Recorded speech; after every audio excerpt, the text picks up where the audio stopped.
Dr. Thomas Strayer looked around the control room at his team of scientists and engineers. He was excited and frightened, but he tried to seem calm. In a few minutes, they might start to discover something amazing, how the universe began. He looked out of the window at the beautiful blue summer sky and tried to breathe slowly. "Ready," he said. He pressed the first button and the complicated computers and machines came to life. "Set," he said. He pressed the second button and switched on the large particle accelerator that lay under the towns and fields of Switzerland. "Go," he said. And, at exactly 12 o'clock, he pressed the final button. For a second, he felt as if he was blind, because everything went completely black. Thomas shouted in shock, but the lights were already on again. That was not part of his plan. He had no idea what had just happened. "Everybody, check the systems," he ordered. But nothing seemed to be wrong with them. The particle accelerator was working perfectly. "Thomas," said his assistant. "Look outside." She sounded afraid. The perfect summer's day of 5 minutes ago had gone. Instead, the sky was darker than the blackest night. But that wasn't the worst thing. The sun wasn't there, and the moon and stars were also gone. People were shouting and screaming. They started calling their families on the telephone because they were afraid they had all gone too. Thomas felt as if it was hard to breathe, but he counted to 10 and tried to breathe slowly. He sat at the main computer and started reading the information and numbers from his experiment. But he couldn't find anything to explain what was happening. He ran out of the exit with the rest of his team until they were all outside the building. Everyone else in the building was outside, frightened and confused. They were using the screens and lights on their mobile phones to see better. Several people got in their cars and turned on the lights. They drove to the entrance to make a small area of light for everybody to stand together. The street lights turned on, but most people were still afraid. Then, almost 20 minutes after Thomas had started the particle accelerator, the sun was in the sky again. It was warm and yellow, and the black sky turned blue again.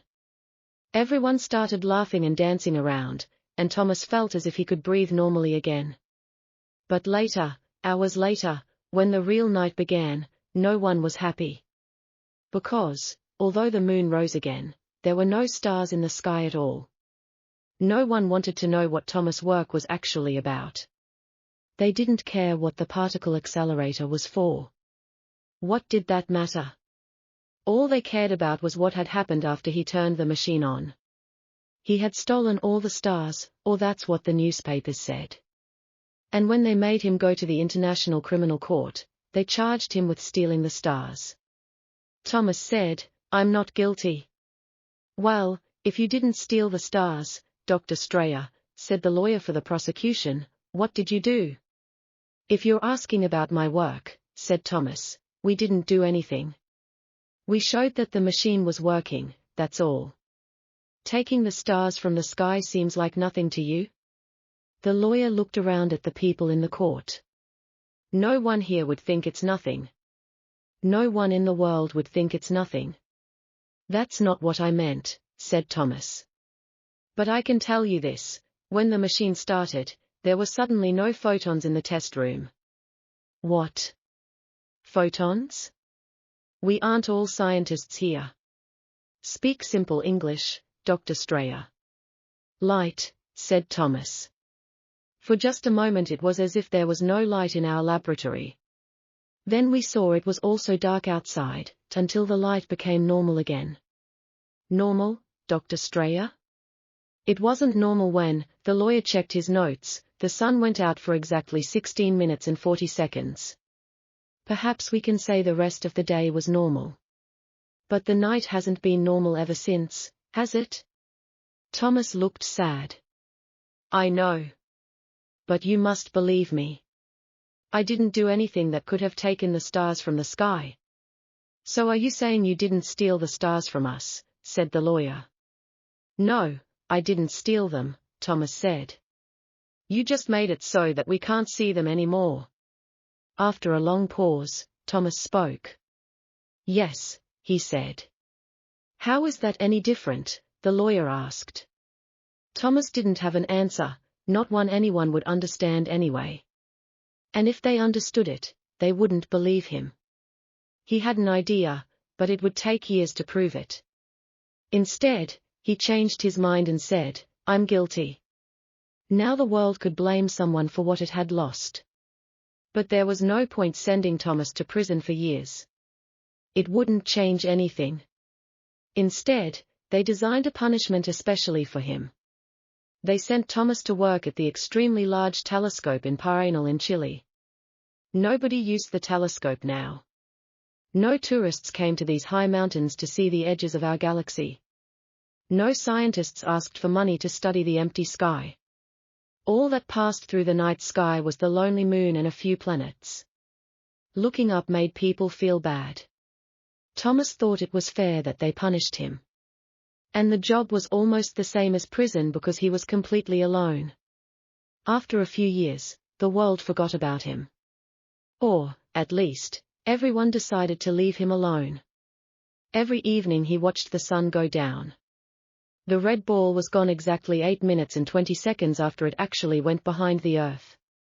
Thomas was almost happy to know that the laws of physics remained the same. Light still traveled at the same speed as it had always traveled. He hoped it meant he hadn't changed the universe that much. We know there is a speed light travels at, he thought, so perhaps the dark travels at the same speed. Of course, there was no way to prove his idea. Not yet. And, alone in the mountains, Thomas had nobody to share his idea with anyway. High in the mountains of Chile, Thomas continued to watch the night sky. With the enormous telescope, he looked at the same place in the empty sky every night, even though there was nothing to see. And each day as the sun went down, he thought of the song his parents sang to him as a child.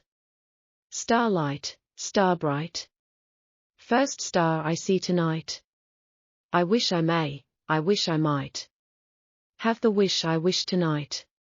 For 1,596 black nights, nearly 4.5 years, there was no change to the night sky. But that was okay. It didn't mean his idea was wrong. Thomas thought about the darkness he had created. He imagined it like a wave that had passed the sun. Now, maybe, it was continuing out towards the edge of our galaxy and further, to the stars. It would take 1,596 nights to pass the nearest star. It would take 1,596 more nights for that star's light to come back to Earth. If the wave was real, of course. If his ideas were correct. If he was wrong, the stars were really gone forever. And then one night 1,596 nights later, almost 9 years after that terrible day, Thomas looked up from his telescope. There was Alpha Centauri twinkling back at him from the night sky. The first star. He felt tears in his eyes and he made a wish. And he imagined millions of other people were making their wishes too.